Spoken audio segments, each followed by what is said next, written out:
আজকে যে অন্যায় অবিচার হচ্ছে এগুলো থাকতো না। আমাদের দরকার সুশিক্ষা। তো যখন শারীরিক চর্চার সাথে সবকিছু কিন্তু কানেক্টেড 360 ডিগ্রির মতো।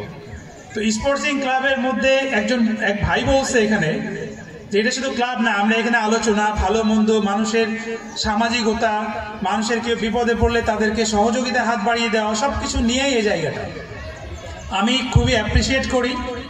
আর আজকে সবচেয়ে এখানে আমরা অনেক মুরব্বী, আমার বাপ চাচার মতো মানুষরা আছে, তার চেয়ে বরঞ্চ বিষয় হলো আজকে যে ছোট সোনামণিরা আছে এখানে সামনে, একবারে যারা খুবই ছোট, আজকে মনে হয়েছে যে আপনারা যারা এখানে এই ক্লাবের দায়িত্বে আছেন বা যারা সামনে অর্গানাইজার সামনে ডিল করবেন, আপনাদের প্রতি রিকোয়েস্ট থাকবে যে যারা আপকামিং জেনারেশন, তারা যেন এই ক্লাবে আসার পরে যেন কিভাবে ভালো মানুষ হয়, এইটা সবচেয়ে ইম্পর্টেন্ট।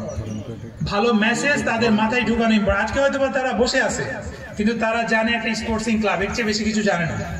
তাদের মাথায় যদি ভালো জিনিস শেখানো হয়, তারা কিন্তু ভবিষ্যতে ভালো নাগরিক তৈরি হবে, ভালো ডক্টর, টিচার, ভালো মানুষ হবে। ডক্টর, টিচার অনেকজনই হয়, কিন্তু ভালো ডাক্তার না হলে কিন্তু রোগীর অবস্থা খারাপ হয়, এটা আপনারাও জানেন। ভালো ইঞ্জিনিয়ার না হলে কিন্তু রোডের অবস্থাও খারাপ হয়। আজকে আমাদের যে ছোট সোনামণি আছে তাদেরকে আমরা এখানে বসাতে পেরেছি, এটাই আমাদের কাছে অনেক প্রাপ্তি। কিন্তু যারা অর্গানাইজার বা যারা অ্যাডভাইজার এই স্পোর্টিং ক্লাবের বা যা মুরব্বীরা, তাদেরকে সবসময় গাইড করতে হবে, কারণ তারা আপকামিং জেনারেশন, তারা আপকামিং লিড দিবে। তাদেরকে সঠিকভাবে বোঝাতে হবে কোনটা ভালো কোনটা মন্দ।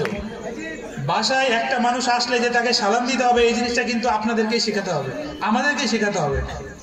একটা মানুষের সাথে কিভাবে কথা বলতে হয়, একটা জায়গায় গেলে বড় মানুষকে কিভাবে সম্মান, ছোটকে কিভাবে স্নেহ করতে হয়, এই জায়গাগুলো কিন্তু এখন থেকে প্র্যাকটিস করতে হবে। তো এই যে ছোট মানুষগুলো যারা আছে, ছোট মানুষ যারা কচিকাঁচা যারা আসতেছে, তাদেরকে উদ্বুদ্ধ করার জন্য ক্লাবের কিন্তু বিকল্প নাই। সে সন্তানদের জন্য আপনারা শুধু দোয়া করবেন, আওয়াজ দিবেন যে বাবা তোমরা সত্যটাকে সত্য বলতে শিখো, মিথ্যাটাকে মিথ্যা বলতে শিখো, তাহলে আর স্বৈরাচার বলে কোনো শব্দ থাকবে না।